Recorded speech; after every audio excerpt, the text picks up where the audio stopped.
السلام علیکم ورحمۃ اللہ وبرکاتہ۔ دوستو، اس ویڈیو کو مکمل دیکھ لیجئے گا۔ ہم سنیوں کا یزید کے تعلق سے کیسا عقیدہ ہونا چاہیے؟ کیا ہم سب یزید کو کافر کہہ سکتے ہیں یا نہیں؟ آپ حضرات اس ویڈیو میں بنے رہیں۔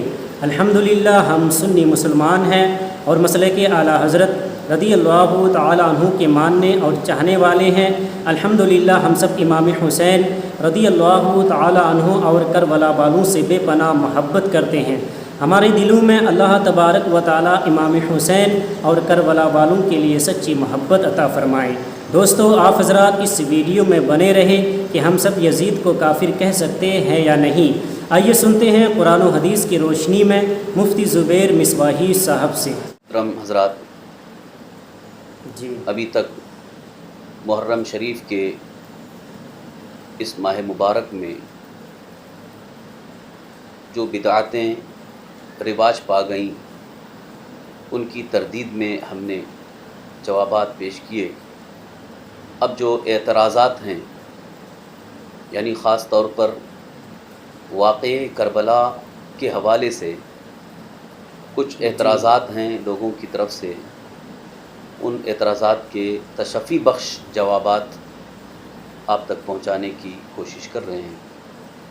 ابھی جو پہلا سوال اس مقصد سے کہ تاریخ کربلا میں، واقعے کربلا میں جو کچھ بھی معاملات ہوئے، بالخصوص اہل بیت اطہار کے ساتھ، حضرت امام علی مقام امام حسین رضی اللہ عنہ کے ساتھ اور آپ کے گھر والوں کے ساتھ جو مظالم ڈھائے گئے، یہ تو مسلمہ تاریخ ہے، معتبر تاریخ ہے۔ اس میں کوئی شک و شبہ نہیں کہ یزید اس وقت حاکم تھا اور اس وقت اس کے پاس اقتدار تھا، اور اپنے اقتدار سے فائدہ اٹھاتے ہوئے یہ احکام جاری کیے، جیسا کہ بہت سارے مورخین اس بات پر متفق ہیں کہ امام علی مقام رضی اللہ عنہ کے خلاف فوج کشی کا جو حکم ہوا تھا وہ یزید ہی کی طرف سے تھا۔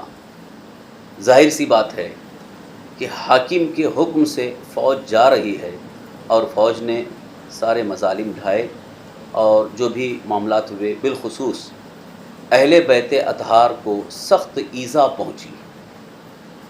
یہ تو متحقق ہے، ثابت شدہ مسئلہ ہے کہ اہل بیت کو یزید کی طرف سے بڑی سخت ایذائیں پہنچی، تکلیفیں پہنچی، اور یہ بھی حدیث پاک سے ثابت ہے۔ اللہ کے حبیب سرور کائنات صلی اللہ تعالی وسلم نے ارشاد فرمایا، من آذا مسلمن فقد آذانی ومن آذانی فقد آذى اللہ۔ جس نے کسی ایک مسلمان کو ایذا اور تکلیف پہنچائی، اس نے گویا مجھے ایذا اور تکلیف پہنچائی، اور جس نے مجھے ایذا اور تکلیف پہنچائی اس نے اللہ کو ایذا پہنچائی۔ تو اس حدیث پاک کی روشنی میں اگر یزید کے کردار کو دیکھا جائے اور یزید کے حکم سے جو ایذائیں ہوئیں ان کے اعتبار سے دیکھا جائے تو یقیناً یزید ظالم ہے اور اس معاملے میں قابل گرفت ہے۔ رہا مسئلہ ایمان و کفر کا، ایمان و کفر کا ایک مسئلہ، یہ کلامی مسئلہ ہے، علم کلام سے تعلق رکھنے والا مسئلہ ہے، اور اس سلسلے میں ہماری جماعت کے اکابر علماء بڑے احتیاط کے ساتھ احکام پیش کرتے ہیں اور فتویٰ دینے کی کوشش فرماتے ہیں، کیونکہ علم کلام سے تعلق رکھنے والی یہ جو مسائل ہیں ان میں بڑے احتیاط کی ضرورت ہوتی ہے، بڑا ہی نازک مسئلہ ہے۔ اب یزید کے ایمان و کفر کے متعلق بحثیں ہوئیں اور اکابر علماء نے اس سلسلے میں اپنی اپنی رائے پیش کی ہے، کیونکہ کچھ دلیلیں ایسی ہیں جن دلیلوں کی صورت میں حکم کفر عائد ہوتا ہے، مگر کچھ دلیلیں اس کے برخلاف ہیں۔ تو جہاں دو طرح کی دلیلیں آ جائیں، متضاد دلیلیں ہو جائیں، تو اس میں تھوڑا احتیاط کی ضرورت ہوتی ہے۔ اسی بنیاد پر غالباً ہمارے امام اعظم ابو حنیفہ رضی اللہ عنہ نے سکوت فرمایا۔ سکوت کا مطلب ہے خاموشی اختیار کرنا، کہ ہم کافر نہیں کہیں گے، اور اگر کوئی کافر کہتا ہے تو اس پر بھی ہم کوئی قول نہیں کریں گے، وہ ان کی اپنی دلیل کی روشنی میں کہہ رہے ہیں۔ کیونکہ یہاں کفر کا مسئلہ ایسا ہے کہ کسی کو کافر کہنے کی صورت میں جیسا کہ صحیح مسلم شریف کی صحیح حدیث ہے، اللہ کے حبیب ہمارے آقا حضور تاجدار مدینہ صلی اللہ تعالی وسلم ارشاد فرماتے ہیں، اگر کسی نے کسی مسلمان کو کافر کہا اور وہ حقیقت میں کافر نہیں ہے تو وہ کفر اس پر لوٹ آئے گا۔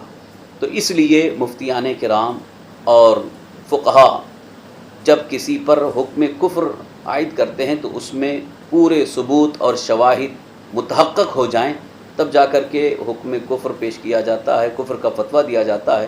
لیکن جہاں کہیں کچھ روایات میں، واقعات میں یا شواہد میں اگر شبہ پیدا ہو جائے تو پھر اس شبہ کی بنیاد پر کفر کا حکم نہیں لگایا جا سکتا، وہاں پر سکوت اختیار کیا جاتا ہے۔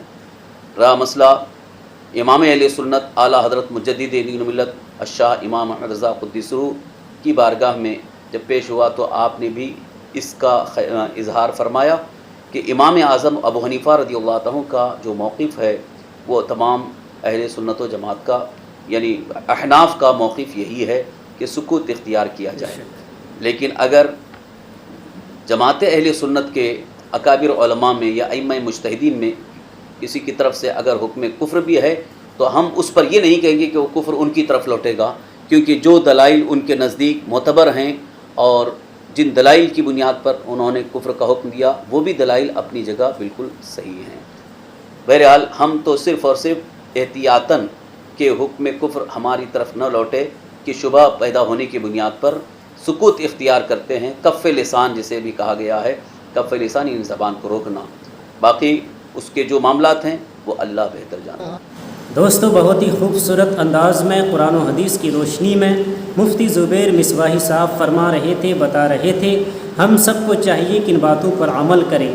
اللہ تبارک و تعالی ہم سب کو ان باتوں پر عمل کرنے کی توفیق و رفیق عطا فرمائے اور ہم سب کو اہدنا الصراط المستقیم پر چلنے کی توفیق و رفیق عطا فرمائے۔ دوستو، روزانہ علماء کرام کے بیانات کو سننے کے لیے، نعت مصطفیٰ صلی اللہ تعالی علیہ وآلہ وسلم سننے کے لیے، دینی مسائل کو جاننے کے لیے آپ ہمارے یوٹیوب چینل احمدی آفیشل کو لازمی سبسکرائب کر لیجئے۔ دوستو، ملتے ہیں ایک اور نئی ویڈیو کے ساتھ، جب تک اپنا اور اپنے گھر والوں کا خیال رکھیں۔ خدا حافظ۔ السلام علیکم ورحمۃ اللہ وبرکاتہ۔